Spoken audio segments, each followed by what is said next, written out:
Iyi ni incamake y'amakuru niba ari bwo bwa mbere ugeze kubona umuyoboro Kidasamura TV Rwanda, kora subscribe ufungura inzogera kugira ngo uzajye ubasha kubona amakuru mu gihugu cy'u Rwanda yizewe. Turacyari ku ndangamuntu koranabuhanga kugira ngo dusobanurire abanyarwanda basobanukirwe, kugira ngo iki kiganiro natazongera kugisubiramo. Ndashaka gusubiza abantu barenga 10 bamvugishije ku muyoboro wa telefoni bashaka indangamuntu koranabuhanga. Bivuze ngo niba umpamagaye kuri ino nimero ya Kidasamura TV Rwanda mba natanze hano, ukenerwa kumva ibyo nkubwiye cyangwa ugasobanukirwa ibyo nkubwiye. Bivuze ngo indangamuntu koranabuhanga, ikigo gishinzwe indangamuntu NIDA giheruka gutangaza yuko indangamuntu izatangira gutangwa cyangwa izatangira gukoreshwa mu mwaka wa 2026. Bivuze ngo umuntu wese ushaka ino ndangamuntu arajya kwiyandikisha kugira ngo azahabwe ino ndangamuntu koranabuhanga. Undi wambajije ikibazo ngiye kumusubiriza hano kuri Kidasamura TV Rwanda yagize ati ngewe mfite indangamuntu ndetse ni ya mbere, nago ndahita ngo bamindi cyangwa bamindi ya gatatu, ariko ngewe indangamuntu koranabuhanga ndayishaka. Ku kibazo cyiza cyane rero wambajije, ubu ngiye kukigusubiza kandi ugitega amatwi wumve. Nimba ufite indangamuntu isanzwe ukaba ushaka indangamuntu koranabuhanga, icyo bigusaba uragana ku Kabindi ku kigo gishinzwe indangamuntu NIDA. Umuntu utazi ku Kabindi reka mbanze muyobore ku Kabindi. Ku Kabindi iyo ugeze Convention Center, kuri Convention ngira ngo abantu benshi murahazi, uramanuka gatonya Kimihurura neza hari muri feruje za Kimihurura, bidutambika mu kaboko k'ubumoso haruguru y'umuhanda murahita mubona ikigo kiriho agaseke hejuru, Akabindi hejuru, niho bita ku Kabindi. Ndetse waba utahazi cyangwa ushaka kuhajya wafata motari ukamubwira ngo ngeza ku Kabindi Kimihurura, aho ikigo gishinzwe indangamuntu NIDA gikorera, ahita kugeza buri abamotari baba bazi ahantu. Bivuze ngo ngiye gusubiza uno muntu wambajije ikibazo cyiza cyane. Rero wowe wataye indangamuntu cyangwa wowe ufite indangamuntu, we yavuze yuko afite indangamuntu kandi indangamuntu afite ni iya mbere, ntabwo arigera ata indangamuntu ye kandi akeneye indangamuntu koranabuhanga. Bivuze ngo ugiye gukora ibi bintu ngiye kukubwira. Urafata motari wawe umugeze ku Kabindi cyangwa ugere ku Kabindi, ibindi bisobanuro urabimenya ugeze ku Kabindi. Ariko hari indangamuntu hari nimero nzabaha ya NIDA, ikigo gishinzwe indangamuntu.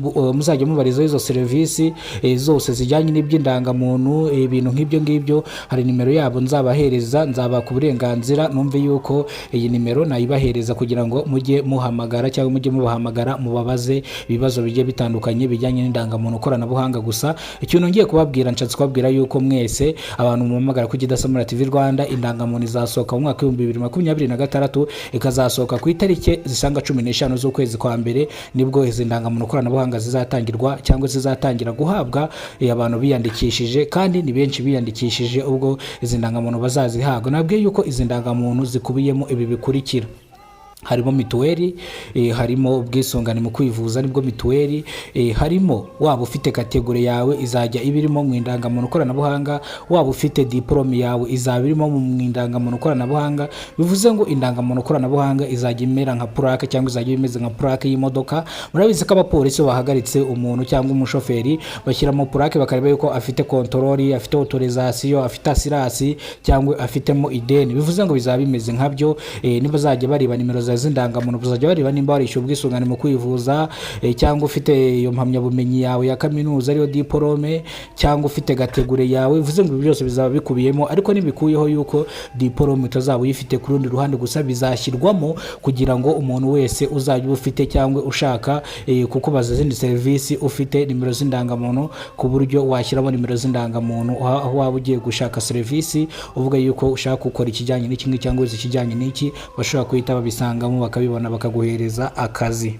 Nongera kwibutsa abantu bose batatanze mituweli mu mwaka wa 2026 n'abatarayitanga mu mwaka wa 2025, bivuze ngo nta buvuzi mwajya kwaka ku bigo bya leta cyangwa ku bigo ibyo ari byo byose, ndavuga ibigo nderabuzima. Bivuze ngo umuntu wese utarishyuye mituweli arwarira mu rugo hafi yo gupfa, ariko buriya kugira ngo urwarire mu rugo wakwemera ukishyura 3,000 bya mituweli. Ubwo ndavuga bari mu cyiciro cya kabiri, wakwemera ukishyura 3,000 kugira ngo utazarwara ubuzima ukarwarira mu rugo. Ni mu gihe abaturage batuye mu karere ka Nyamagabe batanze amafaranga yabo y'ubwisungane mu kwivuza, ubwo ndavuga mituweli, aribwa n'umukuru w'umudugudu witwa Gahongayire. Uyu mukuru w'umudugudu rero akaba uyu muturage akaba yaragiye kumurega mu nama y'inteko, kuri inteko iba yateranye, iyi nama iba ku wa gatandatu, amureze. Noneho atashye uyu muturage mudugudu aramukubita, nibwo uyu mudugudu yatawe muri yombi azira kurya amafaranga y'umuturage y'ubwisungane mu kwivuza, ndetse akagerekaho n'icyaha cyo kumukubita. Ubwo umuyobozi w'akagari, ndavuga gitifu, ntabyo yari azi,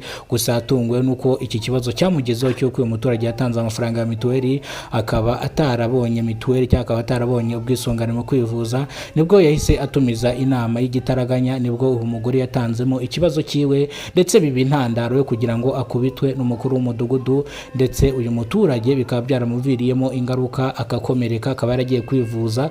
Ni mu gihe ubugenzacyaha bwo bwataye uyu mukuru w'umudugudu muri yombi kugira ngo agozwe ibyaha ashinjwa. Nimba ari bwo bwa mbere ugeze kuno muyoboro wa Kidasamara TV Rwanda, kora subscribe, ufungura inzogera kugira ngo uzajye ubasha kubona amakuru mu gihugu cy'u Rwanda yizewe.